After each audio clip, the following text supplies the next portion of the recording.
ముళ్ళను ముళ్ళుతోనే తీయాలన్నట్టు నెయ్యి వివాదానికి నెయ్యితోనే కౌంటర్ ఇచ్చింది వైసీపీ. అంతటితో ఆగకుండా ఈ అంశాన్ని ప్రజల్లోకి తీసుకువెళ్లేందుకు కార్యాచరణ కూడా రూపొందిస్తున్నారు వైసీపీ అధినేత వైఎస్ జగన్. మరోవైపు వైసీపీకి ఎప్పటికప్పుడు కౌంటర్స్ ఇస్తూనే ఏకసభ్య కమిషన్ నివేదిక కోసం ఎదురు చూస్తోంది కూటమి సర్కార్. వైసీపీ అధికారంలో ఉండగా తిరుమల శ్రీవారి లడ్డూలో జంతువుల కొవ్వు కలిపారని సీఎం చంద్రబాబు చేసిన ఆరోపణలు దేశవ్యాప్తంగా సంచలనంగా మారాయి. ఏడాది కాలంగా ఈ చర్చ దుమారం రేపింది. తొలుత ఆచితూచి స్పందించిన వైసీపీ సిట్ నివేదిక వచ్చాక దూకుడు పెంచింది. చంద్రబాబు ప్రజలను భక్తులను తప్పుదోవ పట్టించారని మండిపడింది. మొన్న జరిగిన అసెంబ్లీ బడ్జెట్ సమావేశాల్లో సైతం మండలిలో మాటల దాడికి దిగింది వైసీపీ. అయితే సభలో సిట్ నివేదికను పెట్టడం ద్వారా వైసీపీ ఆరోపణలకు చెక్ పెట్టాలని ప్రభుత్వం భావించింది.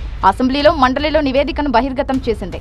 లడ్డు విషయంలో అంతా సభలో వివరించామనుకున్న ప్రభుత్వం ఏకసభ్య కమిషన్ వేసిన ప్రభుత్వం నివేదిక వచ్చే వరకు వేచి చూడాలని భావిస్తున్నట్టు సమాచారం. అయితే వైసీపీ మాత్రం ఈ వ్యవహారంపై ఇంకా చర్చ కొనసాగాలని భావిస్తున్నట్టు తెలుస్తోంది.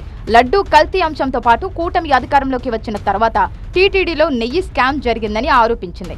సమయం దొరికినప్పుడల్లా సిట్ నివేదిక లడ్డూలో జంతు కొవ్వు లేదని తేల్చిందన్న విషయాన్ని ప్రజలకు చెబుతోంది. ఇందుకోసం కార్యాచరణ కూడా రూపొందిస్తున్నట్టు సమాచారం. ఇక తిరుమల తిరుపతి దేవస్థానం కేంద్రంగా కూటమిని టార్గెట్ చేస్తోంది వైసీపీ. మరోవైపు రెండు కొండలు అంటూ కూటమి నేతలు చేస్తున్న ఆరోపణలకు మరోసారి కౌంటర్ ఇవ్వాలని జగన్ భావిస్తున్నారట.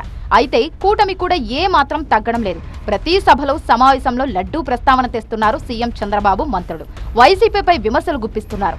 ఏకసభ్య కమిషన్ నివేదిక తర్వాత మరింత దూకుడు పెంచాలని భావిస్తున్నట్టు సమాచారం. మొత్తానికి ఏపీలో లడ్డూ గొడవ ఇప్పట్లో ఆగేలా కనపడటం లేదు.